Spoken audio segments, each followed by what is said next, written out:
Today, we are talking about the one social media platform you should be using and why you shouldn't use the other ones nearly as much. And you should switch to this social media platform before it's too late, before you can't come back. Let's get into this. What is up, you guys? I've been doing a lot of work recently on my just personal brand, trying to figure those things out, the micro details. What do I want? What don't I want? What do I want to be a part of my brand? All of those things. I feel so refreshed after, a couple months of not being on socials at all, of just, living my life. It's been amazing. I traveled, I saw friends, I saw family. It was amazing. It was great. I had new experiences. I got to learn about myself a lot of cool ways. Last year was like living your best life kind of year for me. It was amazing. I got more done because of that in my business world, because my personal world was thriving as well. And I hope that will translate through and that'll be a part of this podcast, and that we can actually, I hope you can feel that, because I feel excited now. I feel more excited now than I did before. And I've had some ups and downs with feeling kind of like podcasting, I wanted it, sometimes you're like, I want it to be better, but you got to look at what you already have. We have 70 episodes of this podcast, and this is 71. So, wow, that is amazing. Thank you guys so much for this wonderful journey, for all of this that we've been on together. Like, I can't thank you enough, because you're what makes this possible. You're part of it. So let's get into this. We're talking about why I prefer YouTube over every single other podcast platform, other social media platforms, I should say. Why YouTube is better than all of them, in my opinion, and why you should use YouTube more than you use the other platforms. If you're going to use social, YouTube should be your go-to. And hopefully YouTube loves me for making this. That's not why I'm making this. I'll tell you why I'm making this. But, if they did well, because they were like, here's someone telling people to use this platform more, I would be cool with that. Can we get cool with that, YouTube? Is that fun? Yeah. All right. Today, YouTube. Why is it better? What's so great about YouTube compared to the other podcasts? I keep saying podcasts, the other social media platforms. First off, I've used YouTube for a really long time, and I liked it. I didn't have access to anything else, but when I found YouTube, when I actually started getting on, just watching videos on there, I was like, oh, this is so cool. And it just kind of was like, it hit me, and it was like, this is awesome. I like this. I love this. Like, I want to do this. This is really sweet. What's funny is that before, years and years before, I had this little Canon PowerPoint. It was silver. It was just this tiny little Canon camera. It was so small. This is the tripod right here that I use for most of my recordings. And when I use this tripod, it's what I stick my phone on. But this is my original tripod. I got it from my dad. I don't even know where I got the camera from. I was asking my mom the other night, hey, do you remember that camera I got that one Christmas? Where did I get that from? And she didn't remember, but it was a family member. It was a hand-me-down, I think. Anyways, I took that camera and I just vlogged everything with it. I was a vlogger before I even knew YouTube existed. I didn't know anything about YouTube, anything about video space. I was too young at the time. I really wasn't there for the start of YouTube when it started. I was there. I was absolutely there. It wasn't on my radar back then. And so I didn't even know it existed, but I was using my camera just like all of the YouTubers who were using their cameras on YouTube at that time. And so I started, I'd vlog everything. I'd make short videos. I'd make short films. I pretended that I had a YouTube channel. I didn't even really know it existed back then, though. So I don't know what I was doing, but I was doing something, and I just loved it, and I did that for everything. And then as I got older, I kept doing that. I would make videos. We'd make short movies with friends. I would film them. I would edit them. I would produce them. I would put them together. I even made music sometimes for some of them. And that was really fun. That was a great way for me. I could connect with friends. I could get friends around and all together. And I really enjoyed that. That was like a good connection time for me, with other people. And it was something we all could do together, which was awesome. And then I also made videos, just of a monthly video for family. And I would send that out into a group text, and all of my extended family loved it. They were like, oh, this is so cool. And it was a way that for me, I could help keep my family connected with them and stay connected with them and show them what we were up to as a family. And all of that, really, I was thinking about it all the other night, and I was like, wow, this is so cool. I've been doing this for so long, and it was just natural. I didn't have any like direction or any like, oh, I want to do this, I want to be like this person. I just started doing it. It was intuitive. And so I got into it. I started doing it more and more. I discovered YouTube. I discovered the Manosphere before the Manosphere was a thing, before it like had really taken off. It took off during COVID. But before, like back 2018, 2019, I was over there. I was doing these things that these guys are talking about now before they even were talking about them online. And so I was like, this is so cool. I've always loved style and fashion and fitness, and that entire world was just what I was about. And I was also an outlier from the rest of my peer group as well. So enough about me though, but that's where I come from. That's where I came from. I love doing this stuff. When I got my first phone, I was able to take pictures with it. I was able to take videos so much easier with it, and that was awesome.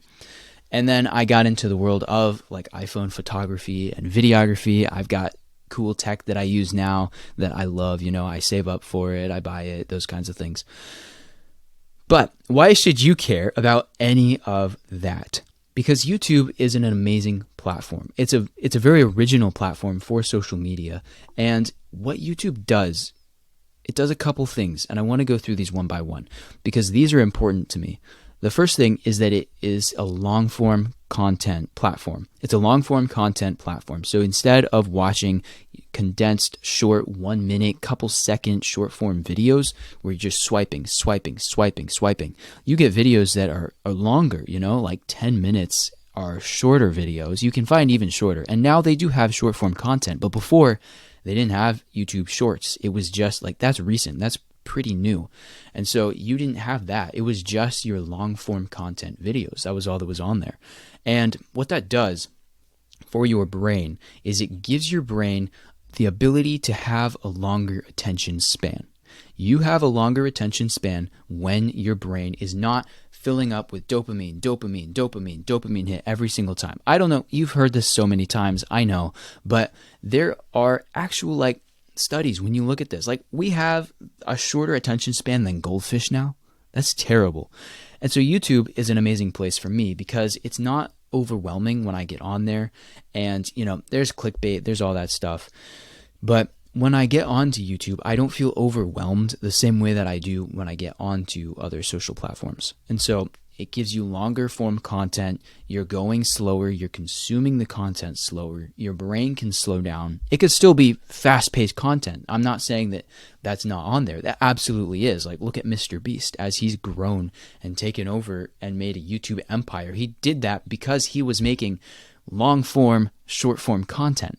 That's really kind of important to think about. There are those places where that does exist. But I try to be personally intentional about what I'm consuming and what I'm watching on there. But inside of YouTube, you really do get a more balanced approach to consuming content. And you can skip around, video retention is a thing, but that is not as important nearly as just saying this is a shorter form or a longer form of content, and it is giving my brain the ability to have a longer attention span back. And there's a lot of people on YouTube now who are talking about that kind of stuff, who make their entire videos. I love personally like the cinematic vlogs. I've been really into those recently, and I love cinematic vlogging. I think that is my favorite thing that I've seen in a very long time, because you get to you're making videos about your life and about making videos and about the things you're thinking about. That's why I made this podcast, because I wanted to document my journey as I'm getting into this space and as I'm doing these things. And I wanted to be able to give people the things I was thinking about, because I knew lessons and I had lessons that I knew no one else was learning. I have done stuff. I've been in places that no one else that I have met has been, unless they came there with me.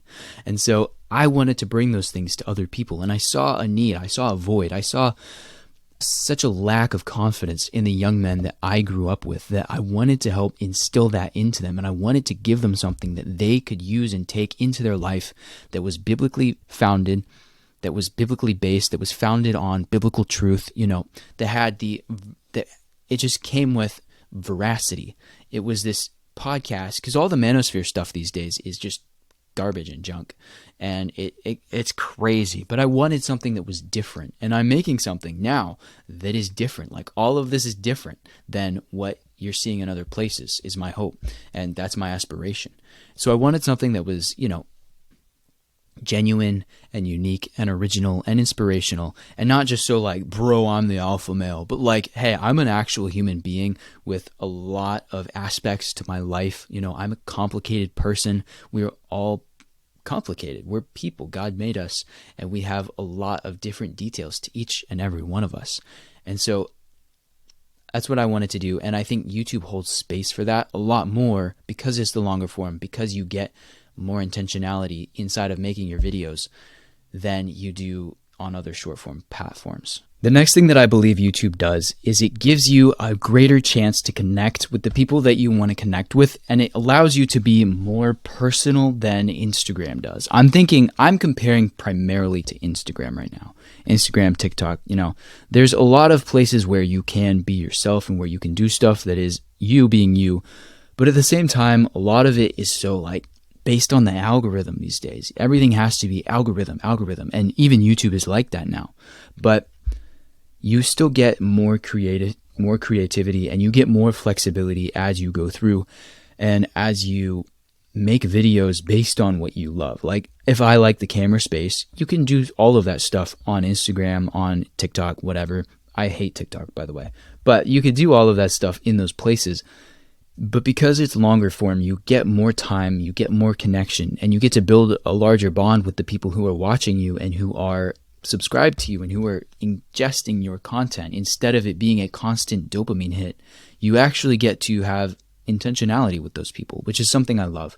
Because I go on Instagram and, they get your number, figuratively speaking. They know what you're like, they know what you're about, they know what kind of content to feed you, and then that's all they give you. And it's the same way with YouTube, but I think YouTube does a better job of branching out and of giving you more of new content that is different from what you've already seen as you search stuff, as and they're all like that. They all have their algorithms, they all have the ways that they do stuff, but it still gives you a larger chance to see other stuff. Otherwise, you have to be so intentional about going and finding it. It just makes it a little hard. And so by having more, by having slower, you get better. And I really like that aspect of it. So it gives you a better opportunity to connect. You have the comments, and people write more detailed comments in YouTube in general. A lot of the comments on Instagram, people get weird on Instagram too. I get a lot of when I get comments, they're usually, most of the comments that I get are bad, and a lot of those comments, it's proportional directly to how many views you get. The more views you get, the more comments you get. Obviously, the more people are seeing it. But if I'm going to get a comment, I always get a bad comment first. And I got surprised recently. I got a good comment. And I get good comments, but it's people I already know, people who are already viewers of the channel. And so I'm not discounting that at all. But that's really cool. I love getting and having those people, and the fact that they are supportive means a lot to me. But for the new people, it's usually negative comments. I'm looking at it from a perspective of the algorithm showing the stuff to these people instead of someone I already know, organic networking marketing, who already has seen, not marketing, but just they already know I exist. We're already friends in real life. And so they're coming over, and they also happen to really enjoy the content I make. That's how I'm looking at it. Algorithm based comments versus real life based comments, people who I already know in real life. But I usually get negative comments first. Doesn't matter. I don't care. But you get more good comments and you get more thoughtful comments on YouTube, I have seen in my just personal viewership, than you do on Instagram, because it's directly proportional to the type of content you're creating. If you make better content on YouTube, you're going to get better comments. If you make short form content, not that that's not good, not that that's bad. I use short form content. I did. All of 2023, I crushed it with my short form content. I did a great job. And this year, I want to do even better. But I want all of it to be from a place of this podcast. It brings people back to the podcast so that they can see the podcast on YouTube and in the long form versions. And YouTube is doing stuff to help you with that now.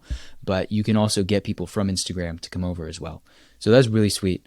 But Instagram, those other places, those are the primary ones I'm on, YouTube and Instagram. But I'm on Facebook, I'm on TikTok. These other platforms, they just don't have what YouTube has, and they don't have the creativity and like the permission to be creative. It's like you have to bolster it feels so fake.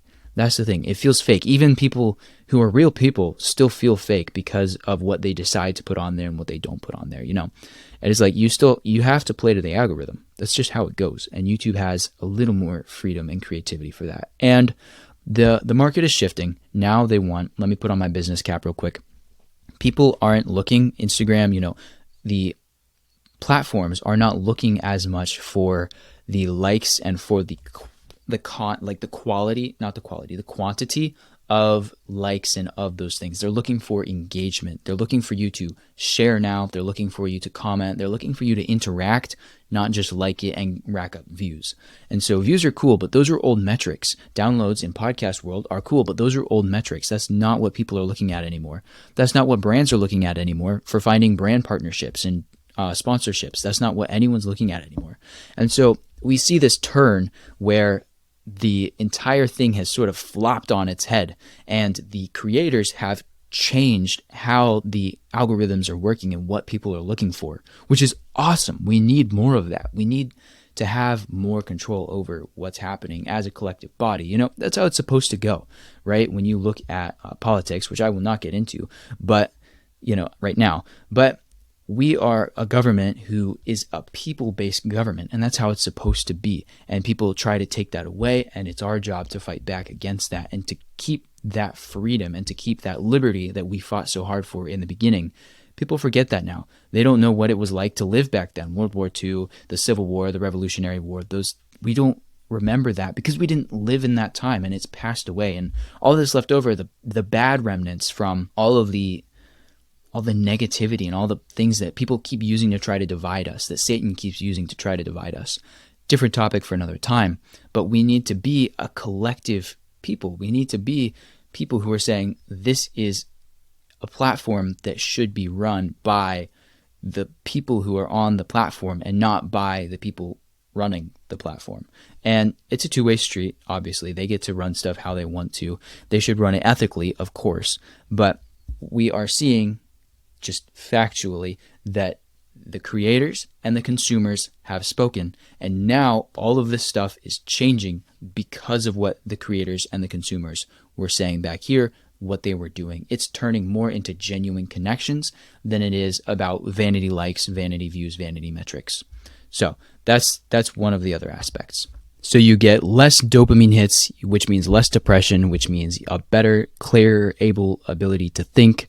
You have more control over what you're doing, what you're putting on there, how things are going for you. You get more connection, and you get to learn more. You get to actually take what you're learning inside of this digital world and apply it to your real world, which is the entire point of all of technology. We're supposed to be using technology.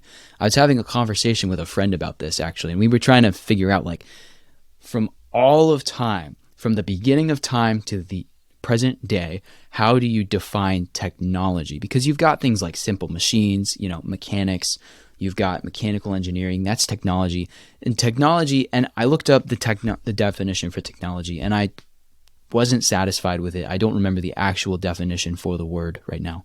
But we were like, technology is something that's outside of us that makes our lives better, right? That could be a knife. That could be, right, for if you're thinking prehistorically, that could be like a knife, that could be a bow, that could be those kinds of things for hunting, building, finding shelter and home when we didn't have construction, we didn't have houses. And so Abraham and his family, all of those people would have needed to have used a lot more of those simple tools and simple machinery. You had crane arms for the Egyptians. They would pull, I remember learning about that. The Egyptians they'd build these cranes. They'd put their crops near the Nile River, and then they would build these cranes, and they would take these crane arms and pull big buckets of water out of the Nile River and then be able to swing them over back to where the crops were. It was really cool. And so you can have stuff like that. And then we also have phones. We have we have digital devices, and we have watches. I've got an Oura Ring now. I've got this Apple Watch, cool, crazy stuff like that we take and we're saying, I am investing in this to have my life be made better. I want this technology to make my life better. And so that's what we need to be focusing on. And I believe YouTube brings more of that into our lives than Instagram or any of these short form platforms. Because right now, people want your attention and they want your interaction. If you are plugging in, if you are constantly on the platforms, like look at Duolingo, right? They're doing the exact same thing. They've turned learning a language into spending time on their platform so they can show you ads, so you can pay them for better services. It's an entire business now, and it's all based on how much time you spend on the platforms. And so that's the game. That's what they want now. And YouTube, you actually get more bang for your buck when you are paying them with your attention and your time. They return more and they return higher than you do paying it out to Instagram, paying it out to other places. And again, it is dependent on where you are actually looking, like what kinds of things are you interested in? What kinds of things are you spending your time on? Because you can still learn from these other platforms. There's a lot of stuff that you can learn from them, but YouTube has a higher concentration of that and it's easier, and you don't have to be filtering as much. You don't have to be sorting out all of the other junk that you don't want just so that you can get to the stuff that you do want, in my personal experience. So those are the reasons I like YouTube more, why I think you should use YouTube more, and why it should be your primary source of interaction. You know, for guys, definitely, some of us are on Instagram more, but YouTube is really the one that we use most, I believe, from what I've seen. Girls, I don't know, maybe it's Instagram. Let me know in the comments, actually. If you guys made it this far in the video, what social media platform do you use most, and why do you use it more? Why do you like it? I want to hear your thoughts and opinions on that. So what do you use most? Why do you use it? I would love to know. That's it for me for this one. So 71 episodes as of this episode, 70 in the bag as of the time of me recording this. So I'm pumped. I'm excited for this year. Like I said, my one goal is to take everything I've been doing and do it better. And I hope that that reflects in this episode, in all of the future episodes, and the future videos that I make, whether they're related to the Making Men podcast or not. So I hope you guys enjoyed this episode. Subscribe, but really let me know what social platforms you use most and why. I'd love to have a conversation with you about that. I will talk to you guys next time. Peace out. When I have the mic far away, I sound like an absolute child. And then when I bring it closer, I sound like this really deep, bassy voiced kind of guy. Like, this is what my voice sounds like more. It sounds like this normally, but when I do the same voice and put it over here, you just get all the high-pitched stuff. And also vocal strain is something I've got to work on. My voice is so sore from singing and recording in meetings the past couple days. So, yeah, but I am Darth Vader. I am some British guy. Isaiah Keene, tomorrow in theaters. Rated awesome. All right, I'll see you guys later.